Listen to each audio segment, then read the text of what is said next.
Okay. Hi, this is Vineet Bhatia and you're watching MissMalini.com. I'm going to give you a private cooking lesson. And the first thing I'm going to do is try and show you a very simple dish called the Malai broccoli. It's basically a tandoori broccoli cooked in a tandoor. In normal home, we don't have tandoor. So we can do it in the oven. So for that, what you do is you take some broccoli flowers and you lightly boil it in salted water and you cool it down. So it's already pre-cooked. So if you want at home, you can actually pre-make it and keep it ready. As your guests come in or the family sits down, you can put it into a batter or into a mixture marinade, put it in the oven, it bakes and it's done. We have to use a very basic marinade of yogurt. So we have some thick yogurt. So you get a Tripura yogurt or you make a normal yogurt and you hang it overnight and it becomes quite... Take the liquid out. Yeah, the water comes out. So what we have is a little fats. This is not going to be a low-fat dish. It's got full-fat milk in there, and yogurt. And cheddar cheese. And cheddar. So you've got some yogurt. You've got some plain yogurt to soften it. It's a bit loose. You've got some green cardamom powder. You've got some black pepper. You've got some green chili. And you've got salt. All you do is mix it all together. So only cardamom and pepper? Yes, just two flavors. You don't want to add too much. When you add too much flavor, then it confuse the palate. Just add it.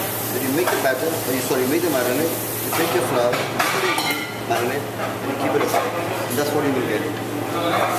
So these, now we'll put it into a tray.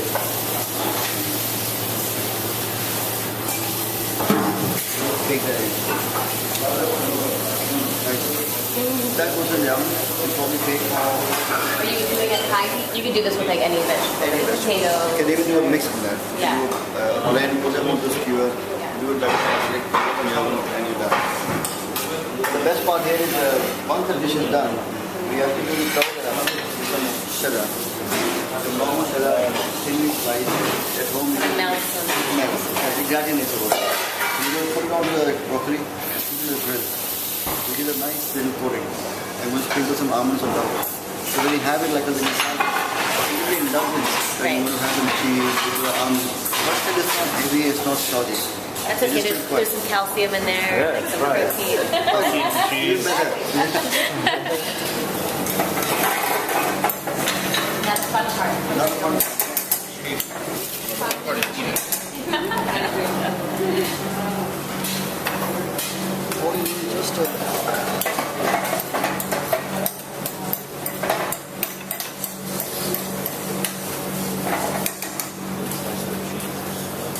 I know.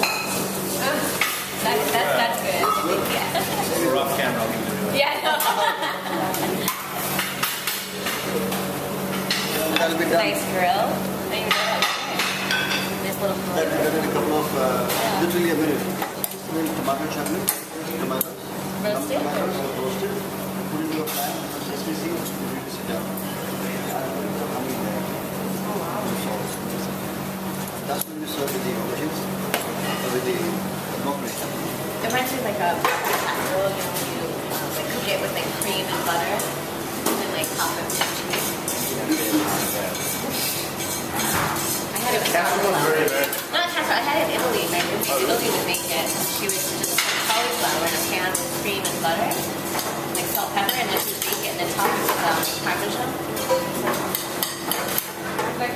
Yeah, it's like having vegetables. I'm like, I don't know if it really counts once it's cooked with cream and butter.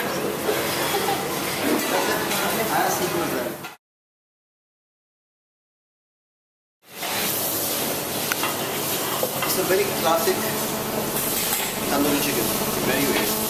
But we don't use one of the bone.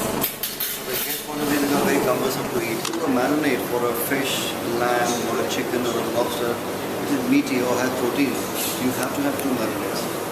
The very first marinade is when you take your, say, your chicken or the lamb, that is lightly pricked with a knife or a fork. So that helps the flavors to go in.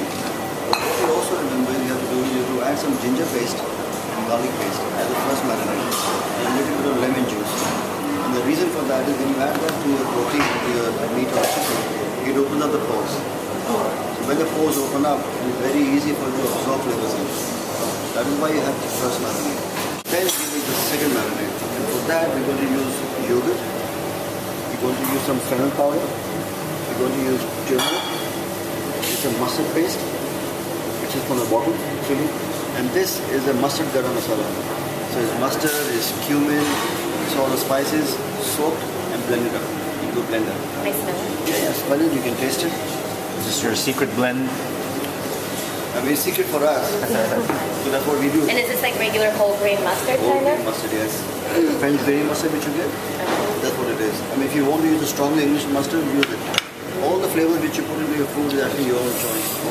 How strong do you want mustard, how much you don't like mustard. If you don't like mustard, do not put mustard. Put some fresh herbs in there.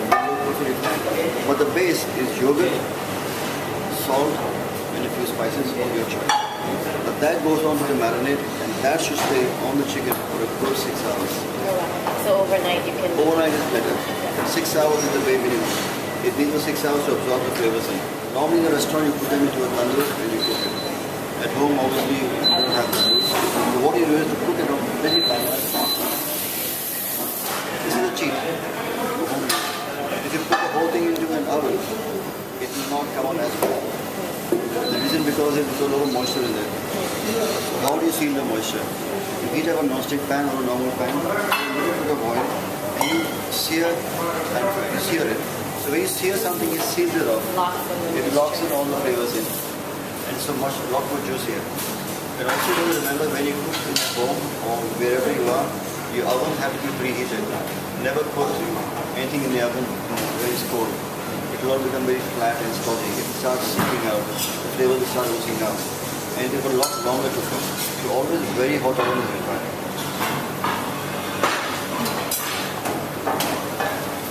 And you can do it at the same temperature, about 180 around.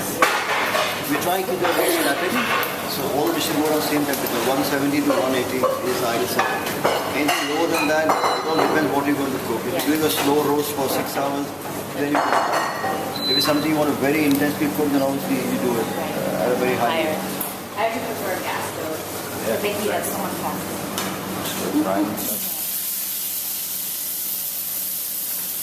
You just use regular vegetable oil? Regular vegetable oil. You want to use corn oil, peanut oil is your choice. Olive oil also can be used, but olive oil has the flavor. Yeah. Olive oil is okay when you're doing light stir fries and stuff. It tastes quite nice. Anything for long cooking, I would say don't use. Do not even touch extra virgin oil. Perfectly fine. All you do is seal it on both the sides. And then you go back in the oven for maybe 7 to 8 minutes to finish off. It's popping.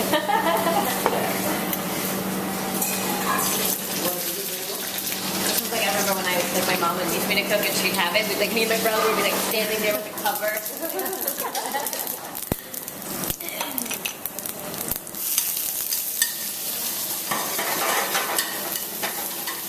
Perfume it gives. The aroma is also nice. Some mustard, a bit of cumin, some chopped ginger, curry leaves.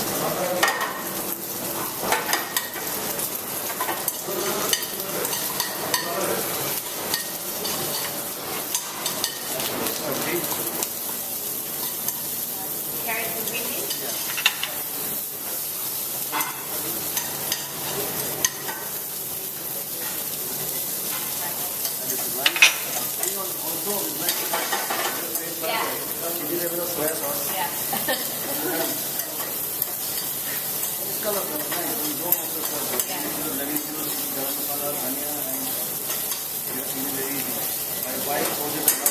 Yeah. Leftover vegetables. Yeah. That's funny. It's a good way to use everything up, right?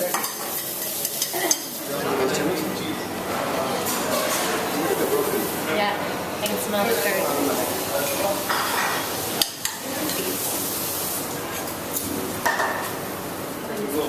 I love the oven. Oven is key, yes. I don't use the oven enough. No, you should. I use my oven.